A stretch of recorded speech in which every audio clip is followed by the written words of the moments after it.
এটা রাখো ভাইয়া। কি টাকা। লাখ টাকা? ওই যে তোমাকে না বলে নিয়ে। এটা লাগবে না, ছোট ভাই থেকে 1.5 লাখ টাকা দিয়ে একটা মোটরসাইকেল দিতেই পারি। রাখ। থ্যাংক ইউ ভাইয়া। আমার কাছে এটা 1.5 লাখ টাকা হতে পারে, আমার কাছে অনেক কিছু। তোমার এই 1.5 লাখ টাকা আমার এই জীবনের মোড় ঘুরিয়ে দিয়েছে ভাইয়া। কিছু শিখেছি, কিছু দেখেছি, অনেক কিছু পেয়েছি ভাইয়া, পর অনেক কিছু হারিয়েছি। এতদিন পরে এসে আমার মনে হলো এই টাকাটা তোমাকে ফেরত দেওয়া উচিত। এই টাকাটা আমার কাছে এখন বোঝা।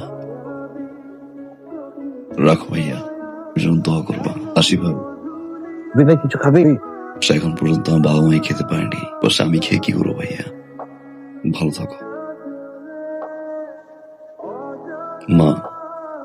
আগামী 15 তারিখে আমাদের ফ্লাইট। আলহামদুলিল্লাহ আমরা হজে যাচ্ছি। আলহামদুলিল্লাহ। আলহামদুলিল্লাহ। কিন্তু বাবা, একটা দেনা ছিল তো। দিয়ে আসছি।